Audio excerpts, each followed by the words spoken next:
సత్య టాక్స్కి స్వాగతం. నేను సిహెచ్వి సత్యనారాయణ. మూలిగే నక్క మీద తాటికాయ పడ్డట్టు ట్రంప్ టారిఫులతోటే సతమతమవుతున్న భారతీయులకు ఇప్పుడు అమెరికాలో పనిచేసే టెక్ వర్కర్ల పరిస్థితి ఏంటి, భవిష్యత్తు ఏంటి అనేది కూడా ఇప్పుడు మరి కొత్త సమస్య రాబోతుంది.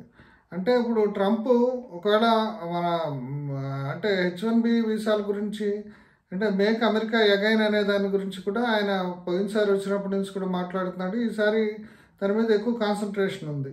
ఇప్పుడు ఇండియన్సే తమ ఉద్యోగాలన్నింటినీ దొంగిలించుకుపోతున్నారని చెప్పేసి ఆరోపిస్తున్నారు. ఇప్పుడు అమెరికాలో అమెరికన్లే ఉద్యోగాలు చేయాలి, అమెరికన్ టెక్ కంపెనీల్లో అనేది చాలా రోజుల నుంచి అక్కడ నడుస్తుంది.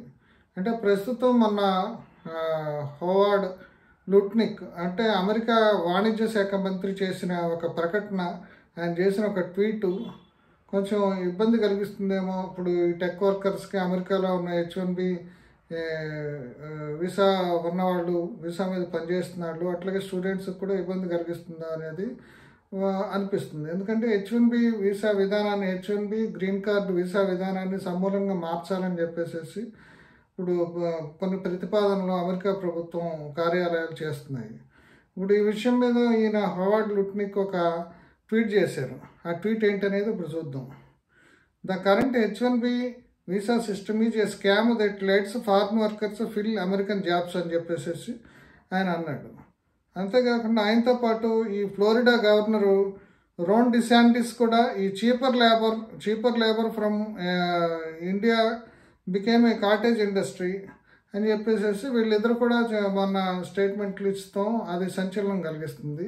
ఒక అమెరికాలో పనిచేస్తున్న భారత టెక్కీల్లో కూడా భయాన్ని కలిగిస్తుంది. అంటే ఇప్పుడు వీళ్ళు చెప్పేది ఏంటంటే, ఇప్పుడు H1B వీసా విధానాన్ని చీప్ లేబర్ కోసం అమెరికన్ టెక్నాలజీ కంపెనీస్ ఎక్స్ప్లాయిట్ చేస్తున్నాయి. ఇప్పుడు ఈ వీసా ఇచ్చే పద్ధతి ఇప్పుడు మార్చాలి దీన్ని. అంటే ఇప్పుడు ఆల్రెడీ ఏంటంటే అమెరికన్స్ దగ్గర పని నేర్చుకుని, అంటే అమెరికన్స్ ద్వారా ఇప్పుడు ఇండియన్ టెక్కీస్కి ట్రైనింగ్ ఇప్పించి తర్వాత కంపెనీలు వాళ్ళని లే ఆఫ్ చేస్తున్నాయి అనేది వాళ్ళు ఇప్పుడు కొత్తగా తెస్తున్న వాదన. అప్పుడు ఎందుకంటే వాళ్ళకైతే ఎక్కువ వేజ్ పే చేయాలి కాబట్టి అక్కడ లేబర్ రూల్స్ ప్రకారం చీప్ లేబర్ కోసం కంపెనీస్ ఈ రకంగా చేస్తున్నాయి. అసలు H1B వీసాలు అనేది ఒక స్కామ్ కింద తయారైందని చెప్పేసి ఇప్పుడు మాట్లాడుతున్నారు. అంటే ఇప్పటికే ఒక పక్కన ఆర్టిఫిషియల్ ఇంటెలిజెన్స్, AI ఏజెంట్స్ని కంపెనీస్లో వాడాలని చెప్పేసి ఒక ప్రతిపాదన తీసుకురావటం, దాని అమలు వలన అసలు ఉద్యోగాలు పోతాయనే ఒక భయం ఏర్పడుతుంది. అంటే ఇప్పుడు మొన్న ఈ మధ్య ఒక టెక్నాలజీ నిపుణుడు చెప్పిన దాన్ని బట్టి ఒక AI ఏజెంట్ అనేది 10 మంది చేసే పనిని ఒక మనిషితోటి కొన్ని AI ఏజెంట్స్ తోటి చేయొచ్చు. అంటే ఏంటి, 10 మంది చేసే పనిలో 9 మంది ఎగిరిపోతారనమాట.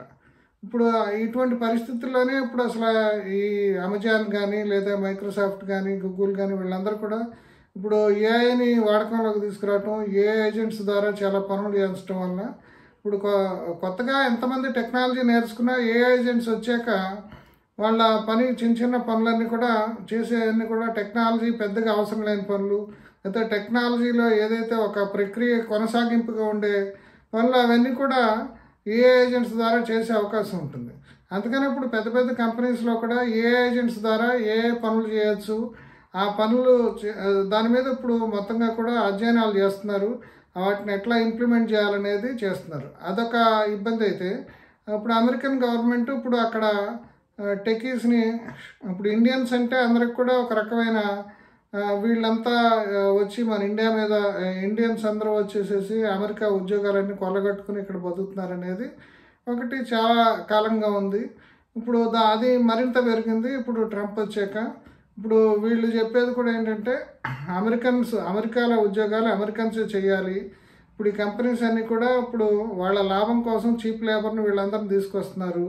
వీళ్ళందరినీ ఏదో ఒక దొడ్డిదారిన తీసుకొచ్చి అవసరం ఉన్నా లేకపోయినా H1B వీసా ప్రకారం ఏదైతే ఒక ఉద్యోగం ఉంటుందో, ఏదైతే ఒక టెక్నాలజీ కానీ నైపుణ్యం కానీ ఉంటుందో, ఆ నైపుణ్యం ఉన్న అమెరికన్ దొరకలేదు అని దాన్ని నోటిఫై చేసి వాళ్ళు దొరకలేదనే విషయం ప్రూవ్ చేసి కంపెనీస్ వాళ్ళు వేరే దేశాలు H1B వీసా వాళ్ళని వీసాకు సంబంధించిన అప్లికేషన్ని వాళ్ళ తరఫున వేస్తే అప్పుడు వీళ్ళకి H1B వీసా వస్తుంది. అది మ్యాక్సిమం 6 years గడువు ఉంది.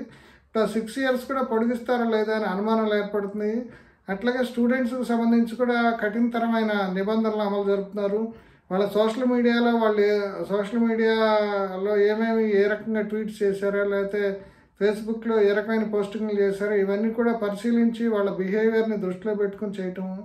అట్లాగే అక్కడ ఏదైనా చిన్న చిన్న నేరాలు చేస్తే వాటిని వంకగా కూడా పెట్టి వాళ్ళని తిరిగి పంపటం.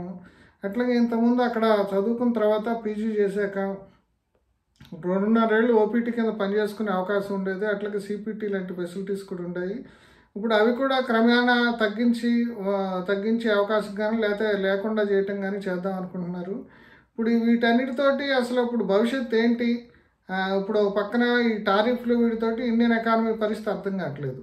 ఇంకొకటి ఏంటంటే ఈ టారిఫ్లు విధించడం వల్ల అమెరికన్ కంపెనీస్ అమెరికన్ స్టాక్ మార్కెట్లో వాటి స్టాక్ విలువలో పడిపోతుంది. ఎందుకంటే ఈ ఎక్స్పోర్ట్స్ మీద మనం చేసే ఎక్స్పోర్ట్స్ మీద 50% అక్కడ సుంకం వాళ్ళు విధిస్తున్నారు కాబట్టి దానికి సంబంధించిన దీనివల్ల కూడా స్టాక్ మార్కెట్లో షేర్లు కింద మీద అవటం జరుగుతుంది. దీనివల్ల కూడా కంపెనీస్ ఏంటంటే ఇప్పుడు ఏ రకంగా వ్యూహాలు చేసి ఖర్చు తగ్గించుకోవాలి, లేదంటే ఇప్పుడు జనాన్ని ఎట్లా తగ్గించాలనేది ఒక భయం ఏర్పడుతుంది. అట్లా ఇన్ని అనిశ్చిత పరిస్థితుల మధ్యలో ఇప్పుడు ఇట్లా ఉంది. ఇంతకుముందు గ్లోబలైజేషన్ని ప్రతిపాదించి మొత్తంగా కూడా ప్రపంచంలో ఉన్న చీప్ లేబర్ని అంతటినీ ముఖ్యంగా ఐటీ ఇండస్ట్రీలో, ఎలక్ట్రానిక్స్ ఇండస్ట్రీలో, మెడికల్ సెక్టార్లో వీళ్ళందరినీ కూడా ప్రోత్సహించిన అమెరికా ఇప్పుడు వాళ్ళందరినీ కూడా తిరిగి అంటే పొమ్మలేక పొగపెట్టడం కానీ వెనక్కి పంపుతారనే భయం ఏర్పడుతుంది. ఈ భయాందోళన మధ్య ఇప్పుడు అమెరికన్ టెక్కీలు ఇబ్బంది పడుతున్నారు. అంతేకాదు ఇప్పుడు అమెరికా నుంచి ఇక్కడికి వచ్చే చెల్లింపులతోటి ఇండియన్ ఎకానమీ కూడా అంటే ఫారిన్ ఎక్స్చేంజ్ రిజర్వ్స్ ఇక్కడ ఉంటున్నాయి.